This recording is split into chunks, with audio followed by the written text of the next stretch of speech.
Сәлем достар, бүгін мен сіздерге оқырмандарымның өтініші бойынша пицца жасау әдісімен бөліскім келіп отыр. Мен бұл жерде 2 пицца жасаймын.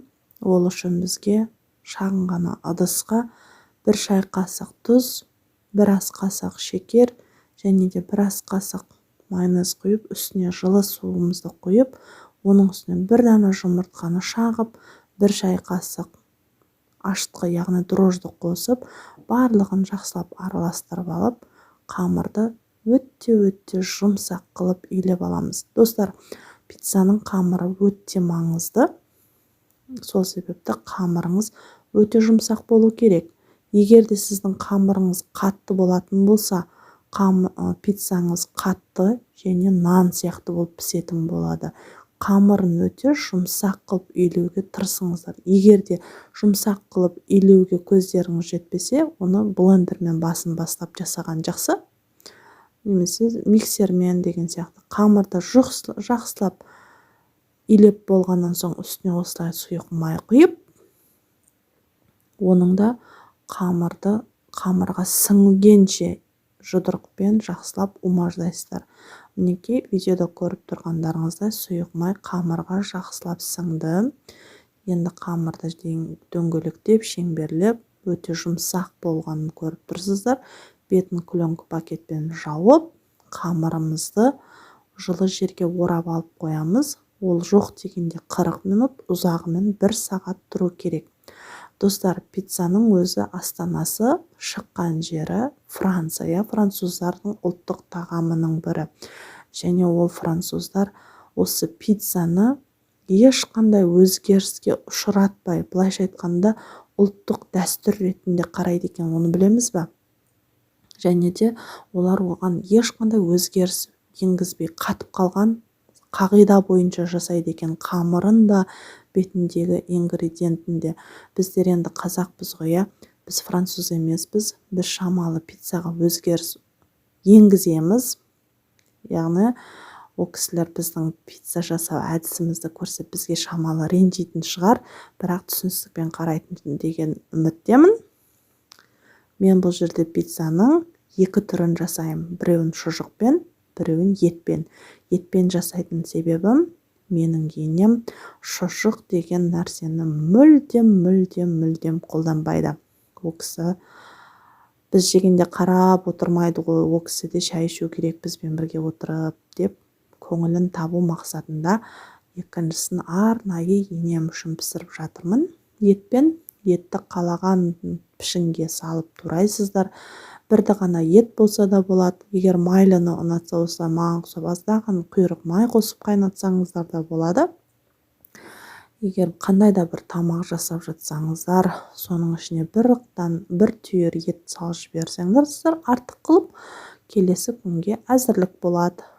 Немесе үйіңізде тамақ желінбей қалып, ішінде етінен обал ғой, енді бұны қалай тастаймын десеңіздер, ішіндегі етін бәрін теріп алып, осылай турап кәдеге жаратсаңыздар да болады. Біз жалпы қонақ күткенді жақсы көретін халықтың біріміз ғой.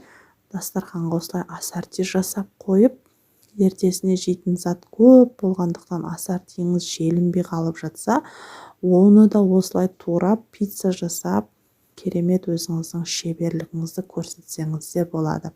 Жалпы қазақтар үшін пиццаның қатып қалған заңы жоқ. Енді француз ағайындар бізге түсіністікпен қарайтын шығар. Мінекей, қоспаның ішіне керекті заттарды, яғни шұжығымызды, индейкамызды, етімізді, қызанағымыздың барлығын турап алдық. Және пиццаның ең маңызды бөлігінің бірі, ол ірімшік пен тұздалған қияр деп білемін өзім. Егер пиццаңыз жұмсақ, созылмалы, дәмді болсын десеңіздер, сырды аямай жақсылап қосқан жақсы. Бірақ дегенмен біздер қазақ халқы ысырапшыл, обалшылмыз, және обал болады деп, сосы экономдағанды жақсы көреміз. Айналып келгенде қаражатқа кеп тіреледі. Сол себепті мен де дәл солардың бірі ретінде біраз экономдадым десем де болады. Мінекей, егер сіздер ішіне тұздықталған қияр, яғни немесе оливки, шампиньон, тұздықталған корнишон, әртүрлі, яғни базардан алып келген жай ғана тұздықталған көк помидорды қоссаңыздар да болады. Жалпы ішінде соленый бірдеңе болса, ол пиццаңызға кереметтей дәм береді. Және де бір өзгеріп кететін нәрсе, егер сіздің үйіңізде осылай ірімшік табылмай жатса, ол жоқтың қасы болып тұрса, сіздер жұмыртқаны шағып шикі күйінде үстіне құйып жіберсеңіздер де болады. Жалпы жеуге жарамды болады. Аса қатты пицца болмайды, бірақ кішкентай балаларды алдап жоқтан бар жасауға болады. Дәл осылай өздеріңізге ұнаған формада барлығын турап аламыз. Алдын ала бәрін бір ыдыстарға жайғастырып дайындап алып, соусына майонез бен кетчупты араластыруға да болады. Немесе қысқа деп жаздың күні жапқан әзірліктеріңіз, яғни соның ішінде аджика бар, цицибили, любой банка помидордан жабылған банка болса, содан да соус жасап жағуға болады. Қатып қалған заңы жоқ. Жалпы өзім солай жасаймын кейде. Мінекей қамырымыз дайын. Жақсы әдемілеп көтеріліпті.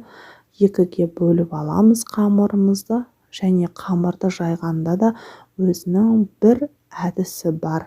Жалпы қамырды жайған кезінде бір-бірімізге бір қолдан екінші қолға лақтырып, секіртіп жайсаңыздар, қамырдың арасы босайды. Жалпы былайша айтқанда, сырт көзге қарағанда мақтаншақтық, тәлпіштік болып көрінуі мүмкін, бірақ оның да өзінің бір керек маңызды жері бар. Егер осылай тек қана оқтаумен жасаңыздар, арасы тырысып қалуы мүмкін. Сол себепті осылай бір қолдан екінші қолға лақтырып жасаған жақсы, қамырдың арасы босайды. Мінекей қамырымызды жазып алдық. Және табамызды майлап, табамызға саламыз. Және бір айта кететін нәрсе, достар, мен пиццамды шамалы өткізіп жіберіп пісіремін. Себебі менің енем жұмсақ, созылмалы болып тұрса, арасы сәл піспей қалған, ішіміз ауырып қалады, баланың ішін ауыртасын деп қапа болып кетеді. Сол себепті мен сол кісінің көңілінен шығу үшін шамалы өткізіп жіберіп пісіремін. Егер сіздерге созылмалы түрі ұнаса, уақытымен пісірсеңіздер болады. Әуелі осылай соусын жағып, төбесіне салмаларын, яғни начинкаларын кезегімен, рет-ретімен салсаңыздар болады. Әуелі қызанақ, онан соң үстіне тұздықталған қияр. Жалпы қатып қалған заңы жоқ. Немесе бір пиццаны 4-ге бөліп, 2-ге бөліп, әртүрлі дизайнмен, фасонмен пісіруге де болады. Мен бұл жерде қарапайым түрін ғана пісіремін. Және де шұжығын шамалы молдау қосамын. Себебі менің үйімде кішкентайым бар, ол шұжықты қатты жақсы көреді. Мінекей барлығын жасап алдық. Пісіретін кезінде осы ингредиенттерді қойып болғаннан кейін печкамызды алдын ала 180-200 градусқа салып, 4 минутта қойып пісіріп аламыз. 3-4 минутта. 3 емес, 4-4,5 минутта пісіріп аламыз да, алып пиццаның үстіне қайтадан сырымызды салып 1,5-2 минутқа қайта бір салып аламыз. Сол кезде пиццаңыз дайын болады және өте жұмсақ болады. Ал мен бұл жерде шамалы артығымен пісірдім. 6-7 минутта пісірдім да, асты қаттырақ болып, наны піскен болу керек. Жалпы 4 минутта да піседі, бірақ айттым ғой жоғарыда, менің енеме онша қатты ұнай бермейді. Сол себепті толық пісірдім осылай. Дегенмен соның өзінде де өте жұмсақ, әдемі болып пісті. Мінекей шұжықтан піскен пиццамыз. Келесі кезек бізде етті де дәл сол әдіспен пісіріп алдым. Мінекей достар, дәл осы әдіспен жасап көрсеңіздер болады. Әлі де менің каналыма тіркелмеген болсаңыздар, тіркеліп, лайк басып, өз ойларыңызды комментарийға қалдырып кетсеңіздер болады. Рахмет. дәл осы әдіспен жасап көріңіздер. Ас болсын.